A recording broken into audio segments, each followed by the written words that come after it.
welcome to this lecture. Today we will discuss the separation of D and L, that is the main dimensions in DC machines.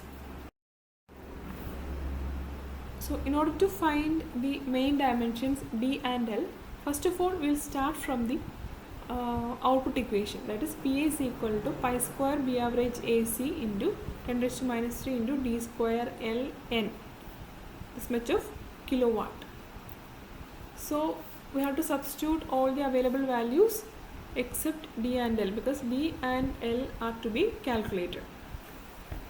So after substituting all other values, we will get an expression for, or we will get a value for D square L.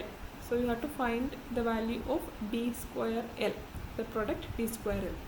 So the D square L product represents the size of the machine or volume of iron used, how much iron is used, that is decided by the product D square L. So our intention is to minimize the cost, so we have to keep the value of D square L as low as possible for an economic design.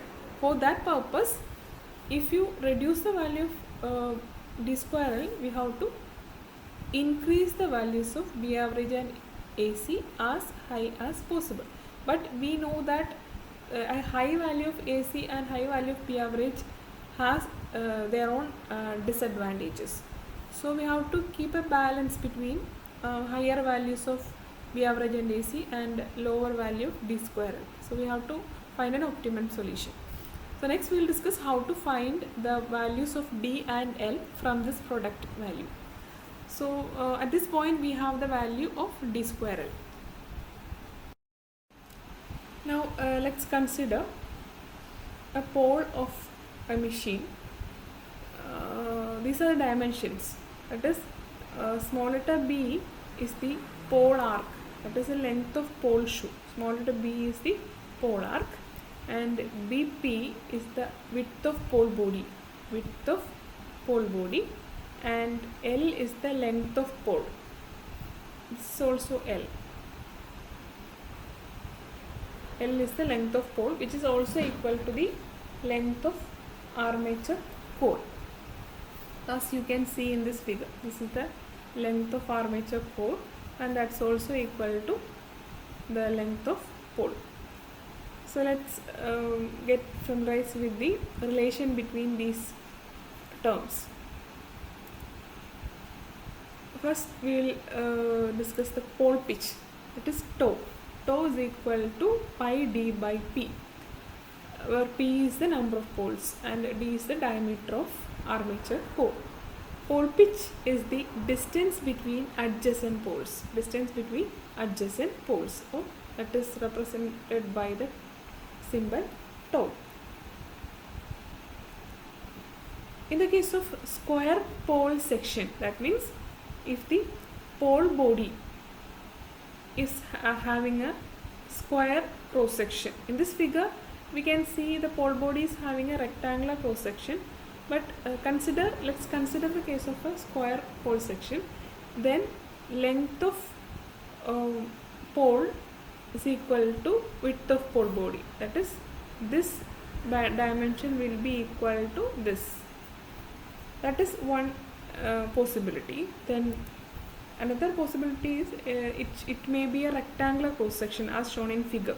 So in rectangular cross section, the length of pole will be less than or equal to 2 times BP, width of pole body.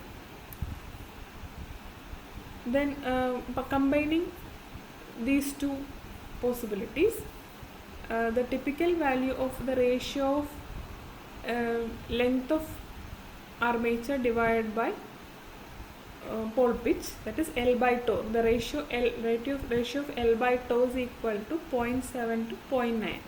That is the condition. It should be between 0.7 to 0.9 if we are using a square pole section or a rectangular section. And there is another possibility that the pole face, that is as we see from the bottom of the pole arc. When you look from the bottom of the pole arc, if it is appearing as a square cross section, then it is known as square In the case of square pole face, the pole arc, that is this dimension, will be equal to length of pole, that is B equal to L. And also the field form factor,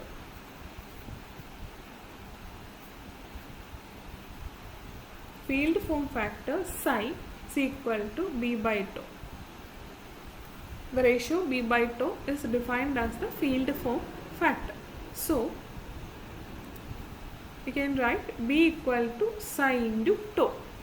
And in the case of a square pole face, B equal to L. So psi into tau is equal to L. We can write like this. But we have the value of psi will be between 0.64 to 0.72 and it's equal to L by tau. So the ratio of L will be between 0.64 tau to 0.72 tau. So from these two equations, that is either we have to consider the case of a square or rectangular pole, or we have to consider the case of a square pole face.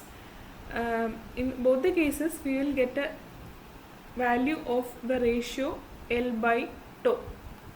So by knowing the ratio of L by tau, we can get a relation between L and D, because the value of tau is equal to pi d by p. So we can write L by tau equal to L by pi d by p. So we will be knowing the value of this ratio. By knowing the value of this ratio, we can get a relation between L and D. All other terms are known.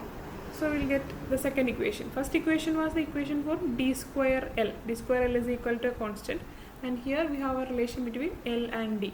So two equations and two unknowns. So we can solve these two equations. So it's again written here, from the output equation d square L is obtained. From the above two equations, the ratio of D and L is obtained. From these two equations, D and L are separated. This is how D and L are separated. Next, let's see how the number of ventilating ducts are calculated and how they are arranged. If the length of core of a machine is greater than 0.12 meter, then we have to provide radial ventilating ducts. And the radial ventilating ducts should be provided for every 70 mm length of the machine. That means if the length of machine is 140 mm, then you have to provide at least one ventilating duct like this. If it is 140 mm, there should be at least one ventilating duct at every 70 mm. Next is the width of duct. Width of duct W should be around 10 mm. Usually it will be given in the question, otherwise you have to assume that it is equal to 10 mm. Then the gross hand length is equal to capital L minus NdWd, where Nd is the number of ducts. So we have to add the width, all the widths, WD plus WD plus WD, and then subtract it from the entire total length of core. Then net hand length is equal to stacking factor, that is Ki. It is not Ks, it is Ki. Ki into Lg. Ki. Don't get confused. It is Ki. Ki into Lg. Next, the estimation of air gap. This equation is familiar to you. It was discussed in the first module. The MMF required for air gap ATG is equal to 8 into 10 raised to 5 Bg kg Lg. So there is a relation, there is a condition that the MMF required for air gap should be equal to 0.5 to 0.75 times the armature MMF. So we have to consider this, and this is equation number 1.